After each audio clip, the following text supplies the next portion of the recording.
రాజకీయ జీవితంలోకి వచ్చిన ఒక కుమారుడు అడ్వకేటు, నా బిడ్డ కూడా హెడ్ మాస్టర్గా మాధవప్రదేశ్ నుంచి రిటైర్ అయ్యింది.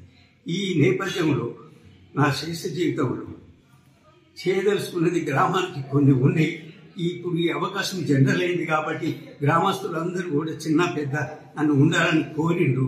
అభ్యర్థులు పోటీ పెట్టినా మిమ్మల్ని గెలిపించుకుంటాము అనే దీక్ష బలం ఏర్పడిన కారణంగా నేను ఈ ఎలక్షన్లో పాల్గొని నిలబడి వారికి గెలిచి భగవంతుడి ఆశీర్వచనం ఉంటే ఈ 5 సంవత్సరాలు సర్పంచ్గా ఉండి గ్రామానికి కావాల్సిన కమ్యూనిటీ హాలు నా సొంత స్థలంలో, తర్వాత స్కూలు ఒకటి నా భార్యది చనిపోయింది కాబట్టి ఆమె పేరు మీద జ్ఞాపకార్థం 1 కోటి రూపాయలు పెట్టి రైతు వేదిక కట్టించడం, ఇంకా లైబ్రరీ కట్టియాలి, ఇవన్నీ పూర్తి చేయాలని నా శిశ జీవితంలో అనే దానికి యువకులు పెద్దలు తోటి జనం నా గ్రామస్తులందరూ కోరుతున్న సందర్భంలో నేను నిలబడాల్సిన అవసరం ఏర్పడింది.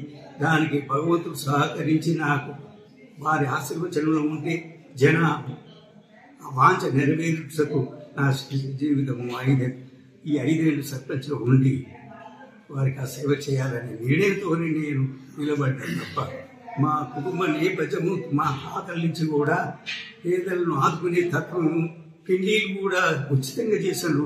నేను 3 పెళ్లిళ్లకు నేను స్వయంగా పుస్తక మట్టెలు వెండి నా భార్యది పెట్టి చేసిన వాళ్ళు ఉన్నారు.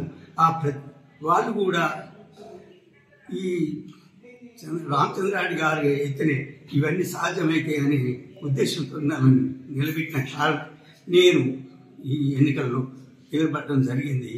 ఇది ప్రజావాంఛ భగవద్ ఆశీర్వాదాలతో నెరవేర్చాలని నా కోరిక.